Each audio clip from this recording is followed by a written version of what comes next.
실수가 없으신 완벽한 일하심으로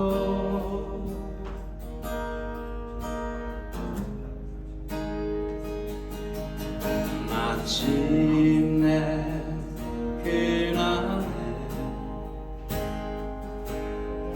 주 약속 이루시네. 천지를 지으신 온전한 그 말씀으로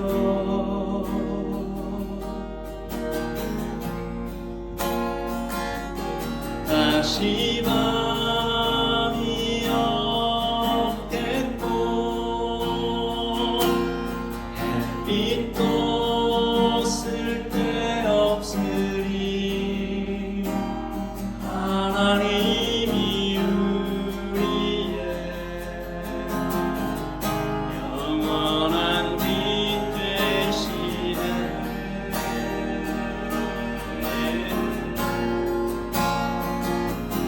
다시는 눈물 없겠고 슬픔과 고통 없으리. 하나님과 우리가 영원히 함께 사네. 오늘 우리 삶에 주의 행하시네. 실수가 없으신 아멘 완벽한 일하심으로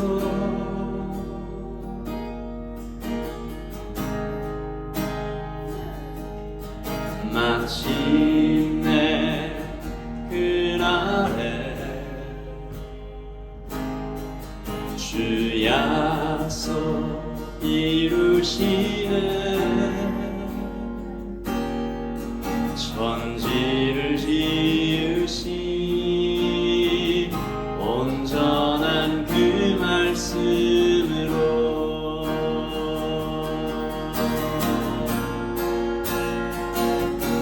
다시 밤이 없겠고 햇빛도 쓸데없으리. 하나님이 우리의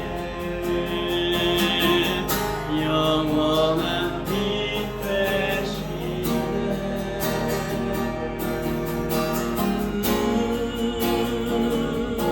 다시는 눈물 없겠고 슬픔과 고통 없으리. 하나님과 우리가 영원히 함께 사네. 다시는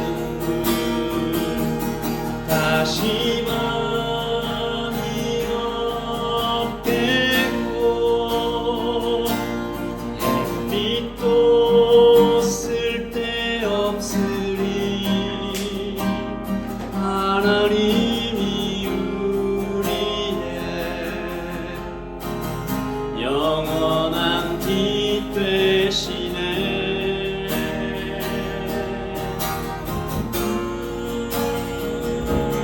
다시는 눈물 없겠고 슬픔과 고통 없으리. 하나님과 우리가 영원히 함께 사네.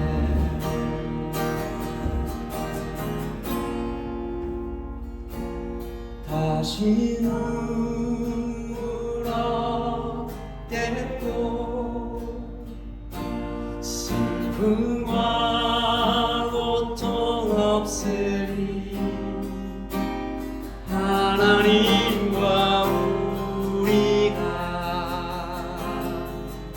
영원히 함께 사네.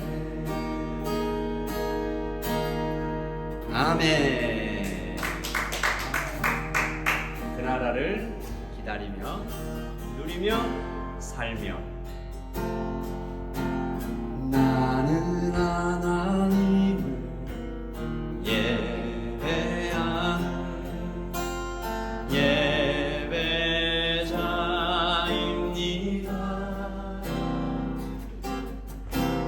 내가 서 있는 곳 어디서나 하나님을 예배합니다. 내 영혼 그대를 향하여 내 마음 안전한 하나님 향하여 이곳에서 바로 이 시간 하나님을 예배합니다.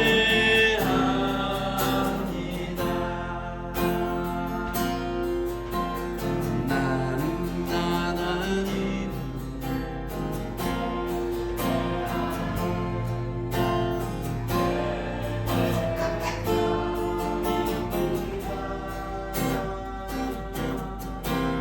내가 서 있는 그 어디서나 하나님을 예배합니다.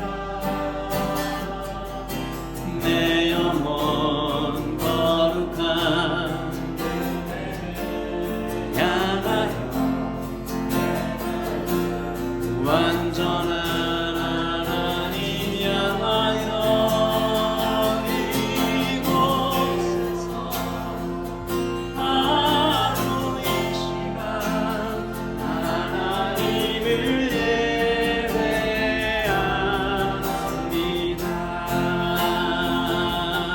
내 영혼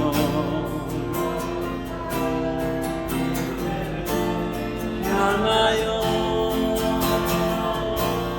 완전한 하나님 향하여 이곳에서 바로 이 시간 하나님을 예배합니다.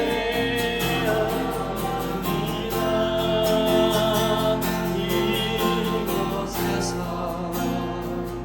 바로 이 시간 하나님을 예배합니다.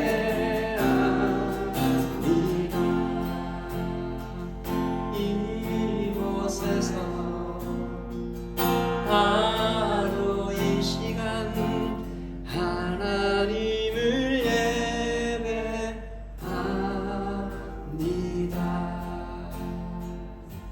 여호와여, 주께서 나를 살펴보셨으므로 나를 아시나이다. 주께서 내가 앉고 일어섬을 아시고 멀리서도 나의 생각을 밝히 아시오며 나의 모든 길과 내가 눕는 것을 살펴보셨으므로 나의 모든 행위를 익히 아시오니 여호와여, 내 혀의 말을 알지 못하는 것이 하나도 없으시나이다. 주께서 나의 앞뒤를 둘러싸시고 내게 안수하셨나이다. 이 지식이 내게 너무 기이하니 높아서 내가 능히 미치지 못하나이다. 내가 주의 영을 떠나 어디로 가며 주의 앞에서 어디로 피하리이까? 내가 하늘에 올라갈지라도 거기 계시며 스올에 내 자리를 펼지라도 거기 계시니이다. 내가 새벽 날개를 치며 바다 끝에 가서 거주할지라도 거기서도 주의 손이 나를 인도하시며 주의 오른손이 나를 붙드시리이다.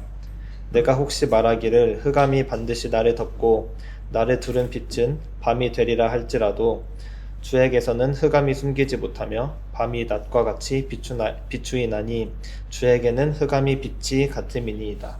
아멘. 아멘. 여러분 자신은 자기 자신이 믿음이 참 좋다라고 느끼십니까? 어때요? 옆에 있는 사람한테 한번 물어봐요. 믿음이 좋으십니까? 이렇게 한번 물어요. 아, 좋다라고 느껴요? 그 옆에 있는 사람 말고 본인의 믿음이 얼마나 좋은가? 저는 목사지만, 그리고 예수 믿은 지 오래됐지만 하나님을 믿고 사는 것이 굉장히 어렵다라는 생각을 점점 많이 하게 됩니다. 이것이 좀 당연하다라는 생각이 드는 것은 보이지 않고 들리지도 않고 느껴지지도 않고 만져지도 않는 하나님을 믿고 살아가기가 쉽지 않다. 그래서 우리의 믿음은 기본적으로 좀 기적에 가깝다. 그런 말 많이 들었어요.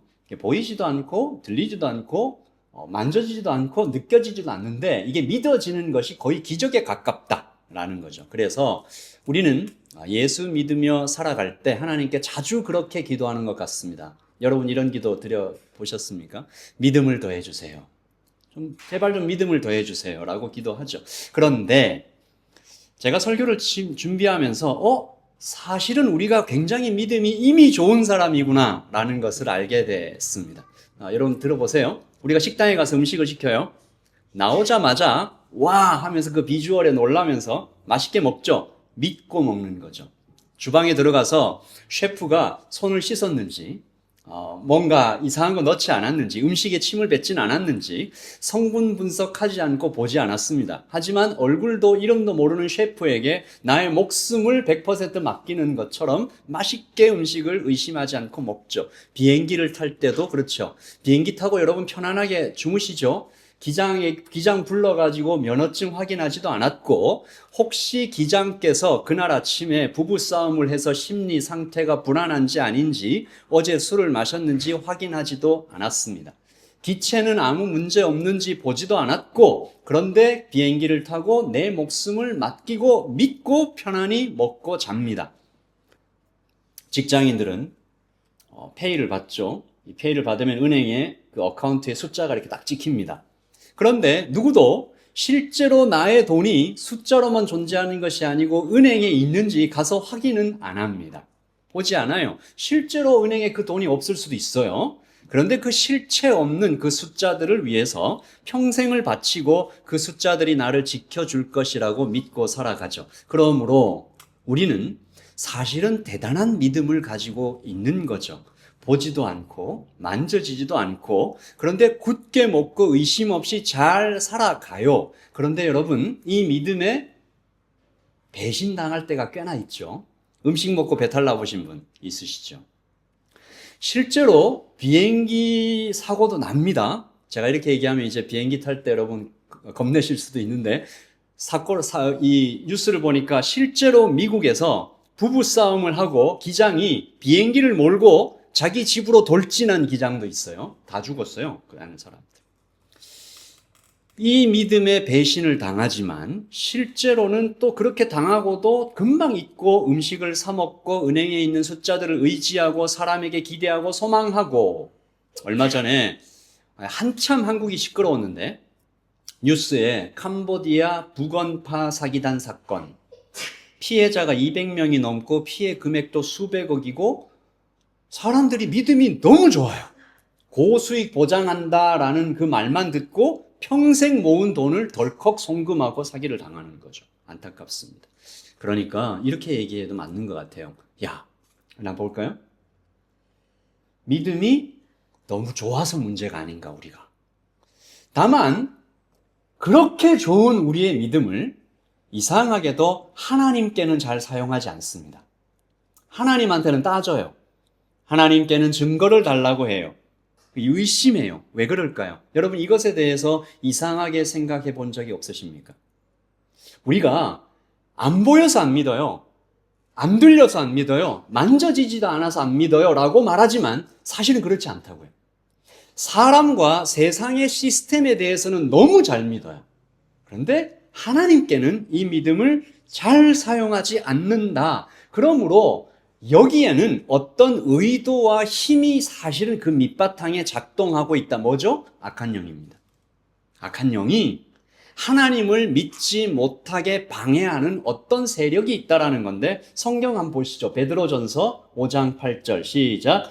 근신하라. 깨어라 너희 대적 마귀가 우는 사자같이 두루다니며 삼킬 자를 찾는다. 영적으로 죽이려고 찾는다. 믿음을 빼앗으려고 한다. 고린도후서 4장 4절은 좀 더 클리어하게 얘기하는데 시작. 그 중에 이 세상의 신이 믿지 아니하는 자들의 마음을 혼미하게 하여 그리스도의 영광과 복음의 광채가 비치지 못하게 함이니 그리스도는 하나님의 형상이니라. 그런데 이것을 믿지 못하게 계속 방해한다. 그래서 우리의 믿음이 시험받고 흔들리고 연약하고 그런 거죠. 오늘 시편 139편은 우리에게 믿음이 뭔지, 무엇이 바른 믿음인지, 하나님은 도대체 어떤 분이신지 그 믿음에 대해서 굉장히 중요한 것들을 많이 알려주시는 말씀입니다. 우리 첫 번째 주제를 같이 한번 볼까요? 우리 세 가지 주제 먼저 한번 읽고 갈까요? 시작. 말하지 않아도 다 아신다. 두 번째, 다 아시는데 지켜주신다. 세 번째, 도망쳐 숨어도 거기 계신다. 첫 번째입니다. 말하지 않아도 다 아신다. 시편 139편 1절입니다. 시작. 여호와여 주께서 나를 살펴보셨으므로 나를 아시나이다. 우리 한 번 더 천천히 마음에 새기면서 읽습니다. 시작. 여호와여 주께서 나를 살펴보셨으므로 나를 아시나이다. 지난주에도 1절 말씀이 정말 어마어마했잖아요. 오늘도 이 1절 말씀이 굉장합니다. 여기서 살펴보셨다라고 번역된 히브리어 이 하카르는 광부가 금을 찾으려고 뭔가를 찾으려고 막 깊은 땅속을 애타게 절실하게 막 이렇게 샅샅이 탐사하는 스캐닝이 아니고 디깅입니다. 디깅. 계속 찾는 거. 주께서 나를 샅샅이 다 살펴보셨다. 그리고 아시나이다로 번역된 이 아시나이는 뭘까요? 여러분 잘 아시는 히브리어 야다입니다. 그냥 정보로 아는 거 아니고 부부가 결혼해서 정말 한 몸으로 딱 결합돼서 아는 거, 경험적으로 아는 거, 깊이 아는 거. 그러니까 무슨 얘기예요? 하나님이 나를 정말 과거, 현재, 미래, 그 앞, 뒤, 좌우, 그 깊은 곳까지 다 살펴봐서 아신다. 좀 어때요? 이 말씀 읽으시면 여러분 좀 부담이 되세요? 아니면 너무 좋다. 하나님이 나를 너무 잘 아신다. 어때요? 2절, 3절, 4절로 계속 이어지면 점점 더 이게 심해진다고 해야 되나요? 더 깊어집니다. 2절 시작. 주께서 내가 앉고 일어섬을 아시고 멀리서도 나의 생각을 밝히 아시오며 나의 모든 길과 나의 눕는 것을 살펴보셨으므로 나의 모든 행위를 익히 아시오니. 한 번 더 읽겠습니다. 시작.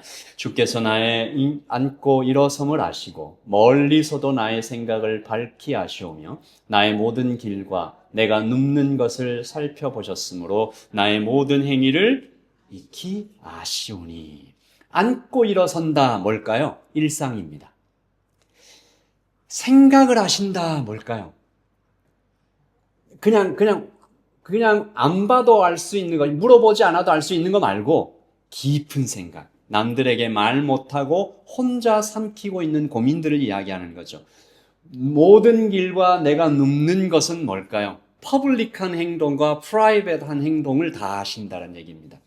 지난주에 우리가 양자 얽힘, 퀀텀 엔탱글먼트부터 시작해서 스피리추얼 엔탱글먼트를 살펴봤는데 오늘 말씀에 그 구체적인 모습이 보이는 거잖아요. 24시간 모든 시공간에서 하나님께서 완벽히 포위하는 것처럼 항상 연결되어 있는 하나님의 연결이다라는 거죠.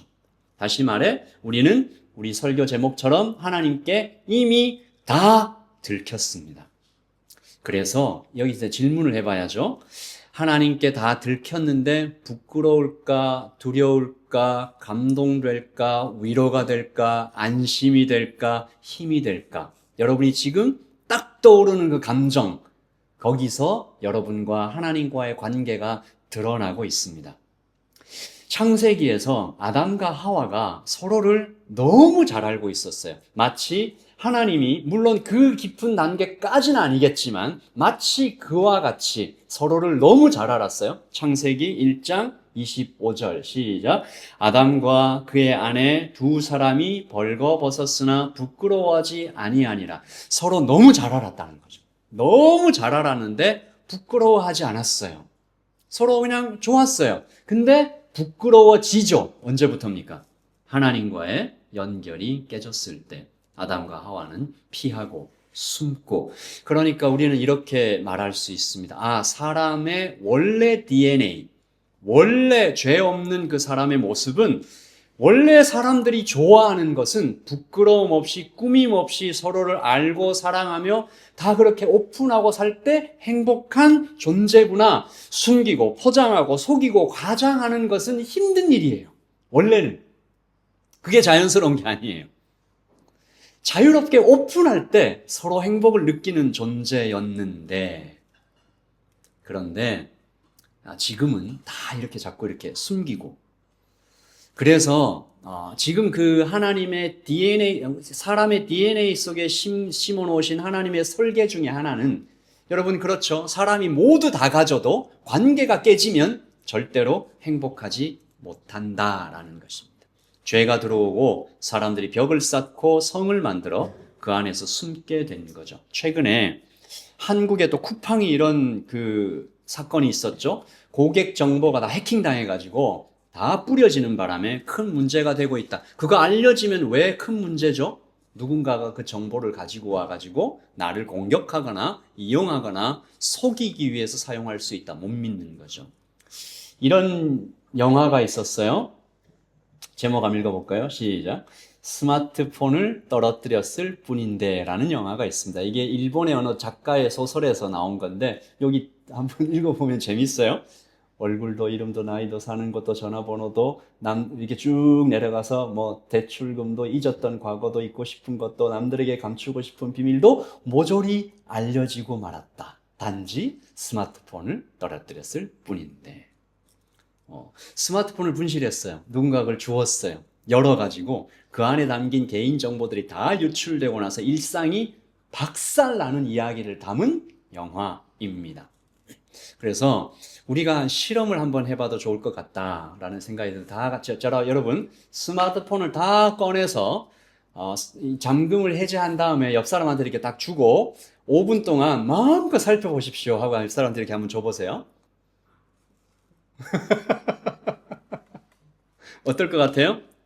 나는 아무렇지도 않아.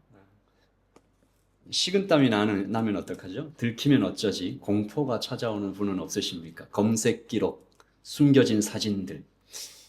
조금 더 해서 우리 저기 이렇게 추첨해가지고 한 사람 뽑아가지고 그 사람 스마트폰 여기 프로젝트 연결해가지고 한번 다 같이 볼까요? 한번? 어떨 것 같아요? 하나님이 나를 다 아신다. 하나님 앞에 우리가 다 공개됐다. 그럴 때 우리는 어떤 감정을 느끼는가? 예배하면서 우리 그거 한번 좀 살펴보면 좋겠습니다. 4절을 한번 보십시다.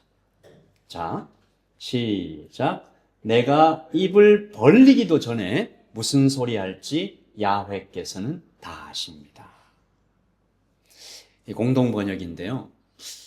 하나님은 다 아신다. 우리는 이미 하나님께 다 들켰다. 중요한 질문은 이거겠죠. 하나님은 왜 이렇게까지 나를 살펴보시는 것일까? 하나님은 왜 우리의 마음과 영혼의 깊은 곳까지 디깅 하시는 것일까? 심지어 좀 더 나가면 당신과 나를 묶어서 하나로 만드시면서까지 하나님은 나를 알고자 하고 알기 원하시는 것일까? 입을 벌리기도 전에 무슨 소리를 할지 하나님은 나를 귀 기울여 주시는 것일까? 제가 가끔 알면서도 참 하면서 놀라는 것이 하나 있는데, 우리 예배 후에 이제 나눔을 하면 우리 교회 귀염둥이가 유모차에서 잘 때가 있죠. 엄마 아빠는 잠시 육아의 고단함에서 풀려나 쉼을 얻는 것처럼 보입니다. 그런데 참 신기하죠. 분명히 엄마 아빠의 몸은 여기 있고 예배 나눔도 잘 해요. 그런데 실제로는 이 엄마 아빠 존재의 거의 90%는 저기 유모차에 가 있는 것 같아요. 아주 작은 소리만 들려도 저는 잘 못 들어요. 그런데 엄마 아빠는 거의 즉시 그 유모차로 달려가는 모습을 가끔 봅니다. 그러면서 참 엄마 아빠 대단하다 그런 생각을 합니다. 어떤 마음일까요?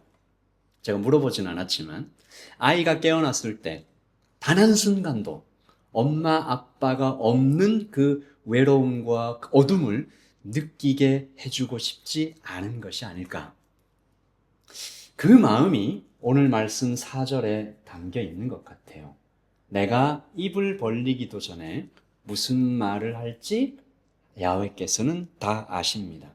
말하기도 전에 이미 아시는 모든 은밀한 죄와 부끄러운 생각까지 다 수집하시는 하나님의 마음은 바로 나의 자녀가, 나의 백성이 단 한순간도 조금이라도 악에 붙잡혀서 좌절하고 넘어지고 깨지고 부서져서 영원히 멸망하지 않았으면 좋겠다.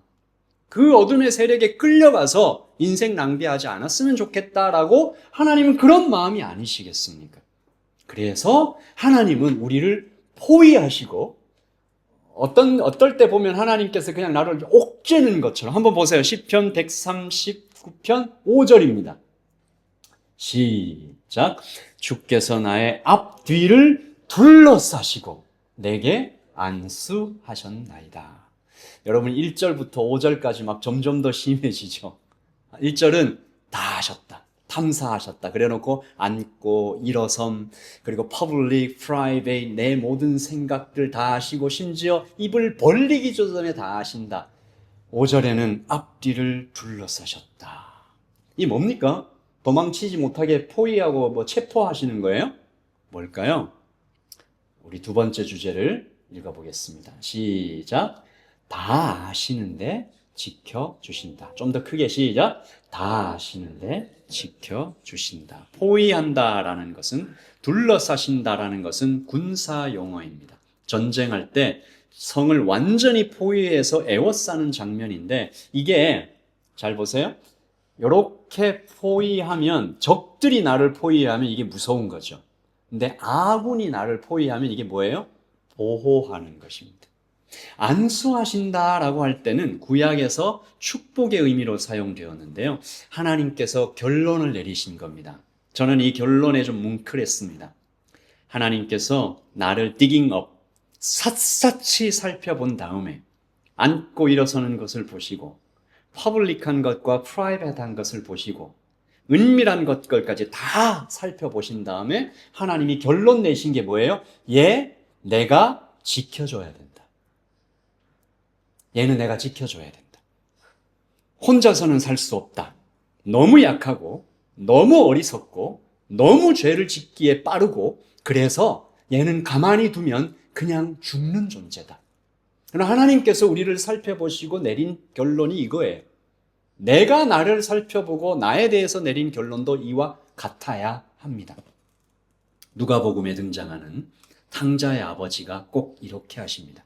아버지는 아들이 떠나간 언덕을 계속 잠시도 눈을 떼지 않고 바라보고 계셨던 것 같아요. 왜요? 오기만 해봐라 그냥 막 죽여버리려고? 아니죠. 지켜주시려고. 자, 같이 읽겠습니다. 시작. 이에 일어나서 아버지께로 돌아가니라. 아직도 상거가 먼데 아버지가 저를 보고 측은히 여겨 달려가 목을 안고 입을 맞추니. 아버지는 탐사하셨습니다. 이미 다 하셨어요. 이 아들이 얼마나 죄인이고 얼마나 못났고 얼마나 연약하고.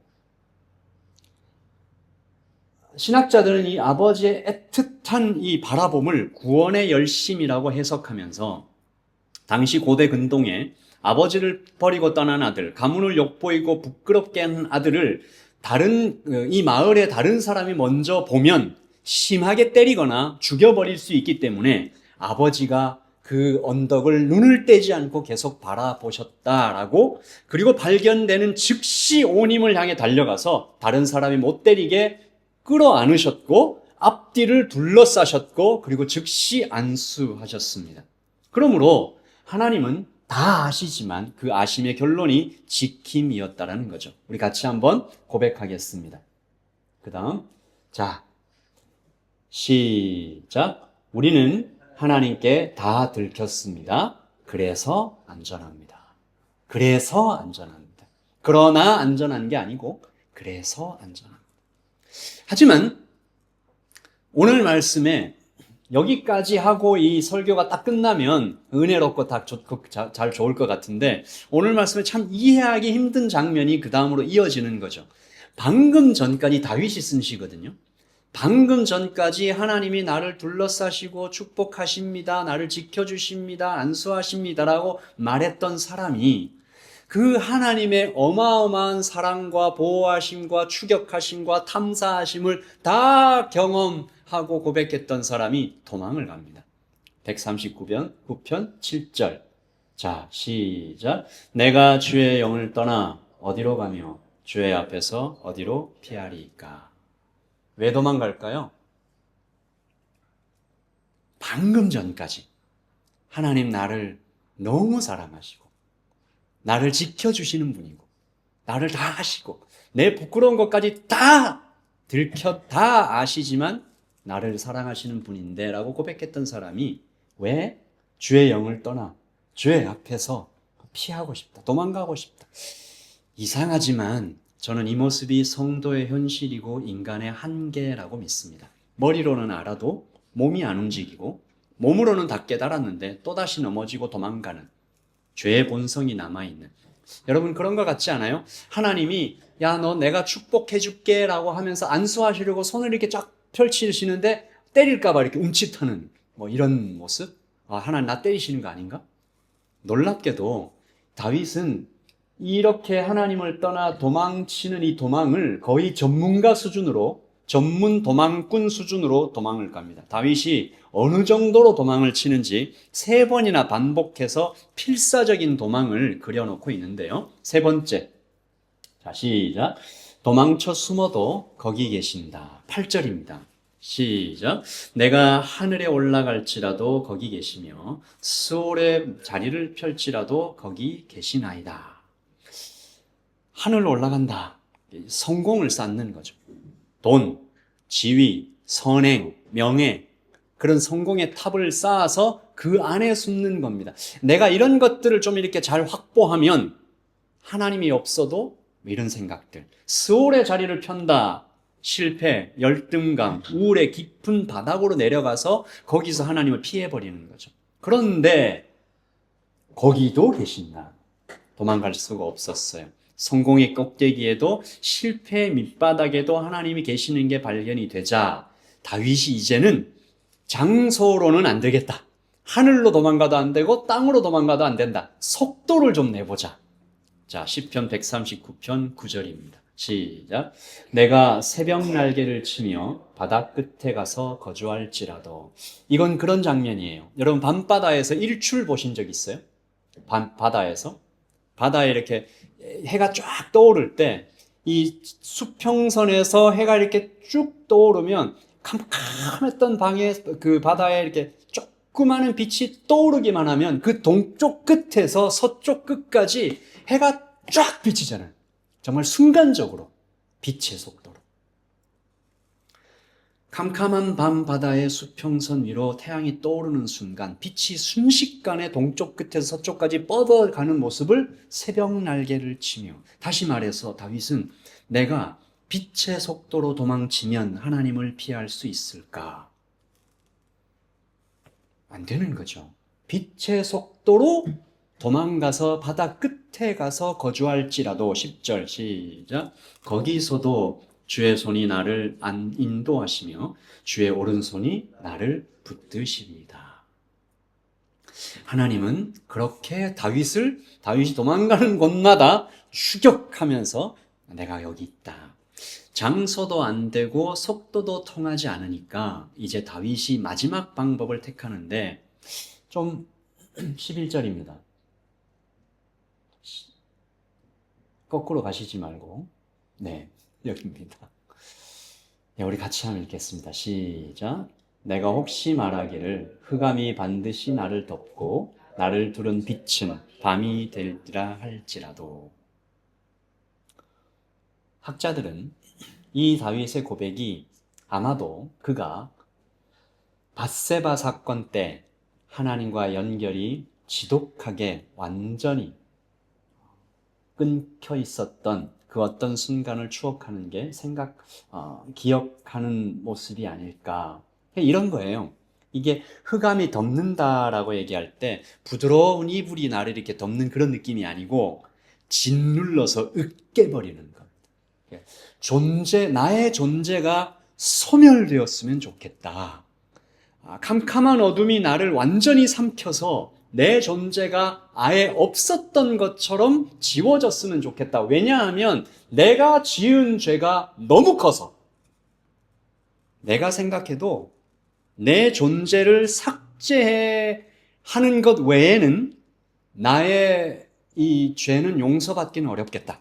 이 비명이죠. 이렇게 막 비명을 지르는 거죠. 그리고 당연히 이 마지막 도망도 하나님 앞에서는 실패합니다. 12절 시작. 주에게서는 흑암이 숨기지 못하며 밤이 낮과 같이 비추이나니 주에게는 흑암과 빛이 같음이니이다. 우리 눈에는 캄캄하게 보이는 것도 하나님 눈에는 빛이다. 이게 제가 이런 예를 한번 들어볼게요. 물리학에 절대 영도 absolute zero라는 것이 있습니다. 전기의 저항이 완전히 사라지는 온도예요. 이게 몇 도입니까? 마이너스 270도, 273도, 마이너스 273도. 영하 40도는 추워요, 안 추워요? 엄청 춥죠? 영하 50도라고 해봅시다. 영하 50도는 우리 생각이 어때요? 열이라는 거는 하나도 없는 상태. 그러니까 그냥 완전히 그냥 뭐 어마어마한 추움. 그런데 절대 영도에 비교하면 영하 50도는 뜨거운 거예요.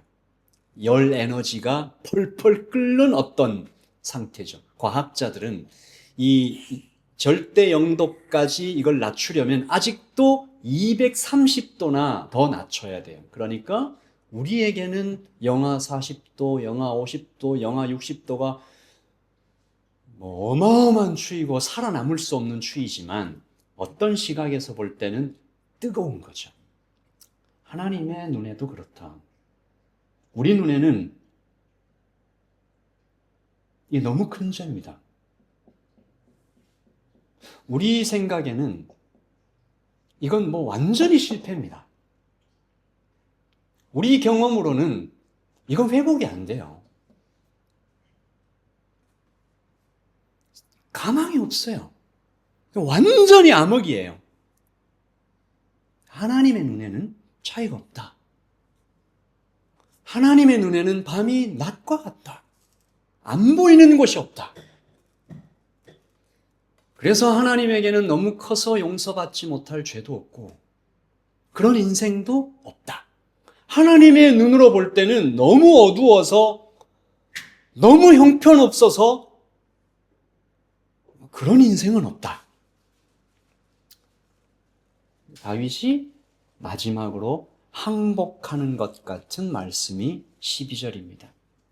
하늘로 도망가도 스울로 도망가도 빛의 속도로 도망을 쳐도 내 존재가 이렇게 못난 놈입니다라고 얘기해도 나는 거기에 이미 가 있다 라고 다윗이 고백하는 거죠. 아멘입니까? 여러분들 그런 하나님을 만나고 계십니까? 어떻게 알아요? 하나님이 정말로 이런 분인지 어떻게 알아요? 경험으로 합니까? 우리가 인생 살아가면서 내가 정말 이런 말씀 드려서 너무 죄송하지만 막 엄청난 죄를 지어보신 분이 계십니까?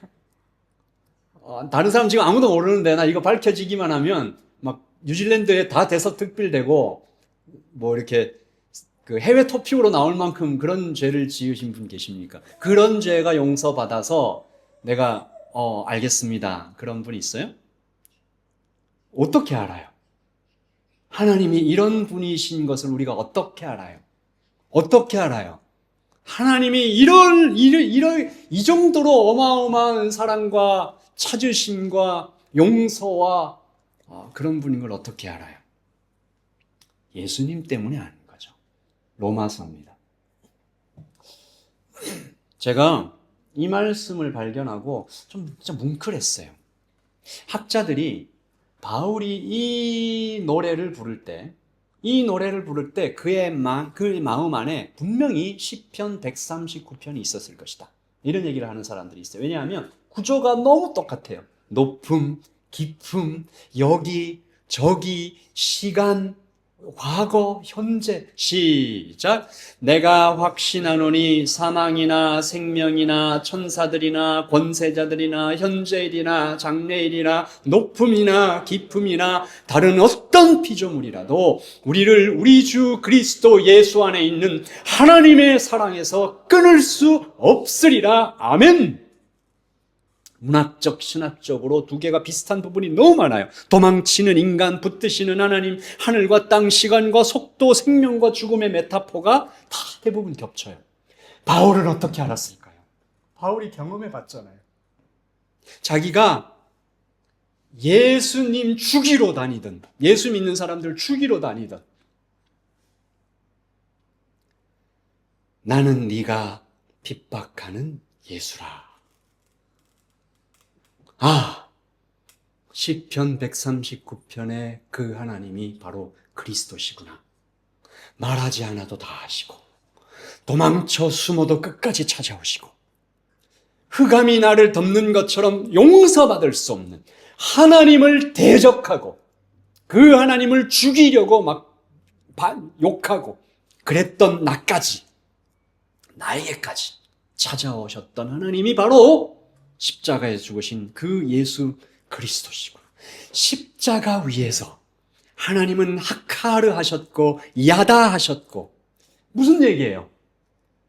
십자가 위에서 우리 그리스도께서 인간의 모든 죄를 다 뒤집어 쓰신 그 순간, 하나님은, 예수님은 인간이 얼마나 죄의 정말 구제불능한 존재인지 깊이 하셨어요. 야다하셨어요. 죄를 아셨고 진정한 의미로 인간을 아셨어요. 인간이 얼마나 죄덩어리인지도 아셨고, 인간이 버림받은 존재임을, 스올의 고통임을, 그 죽음의 공포임을, 그리고 인간이 겪을 수 있는 그 모든 존재의 연약함과 고통을 친히 경험하여 야다하셨어요. 그래서 예수님께서 엘리 엘리 라마 사박단이라고 외치실 때 하나님은 인간이 되어 인간의 고통을 경험하여 아신, 그래서 예수님은 이렇게 얘기하시는 거죠. 그 십자가가 바로 그런 말입니다. 나는 너를 다 안다. 너의 죄악의 밑바닥까지 내가 다 봤다. 그러나 나는 너를 둘러싸서 지키고 안수하여 축복하며 너의 죄는, 너의 연약함은 내가 보기엔 똑같다. 흑암과 빛이 같음이로다. 그래서 바울이 이렇게 외친 겁니다. 우리 오늘 설교 다 잊어버려도 좋아요. 이 말씀 오늘 마음에 좀 새기고, 우리 인생에서 어느 순간에 우리가 있더라도 우리를 다 하시는 하나님, 시작. 내가 확신하노니 사망이나 생명이나 천사들이나 권세자들이나 현재일이나 장래일이나 높음이나 깊음이나 다른 어떤 피조물이라도 우리를 우리 주 그리스도 예수 안에 있는 하나님의 사랑에서 끊을 수 없으리라. 아멘. 우리 마지막으로 한번 고백하고 기도하겠습니다.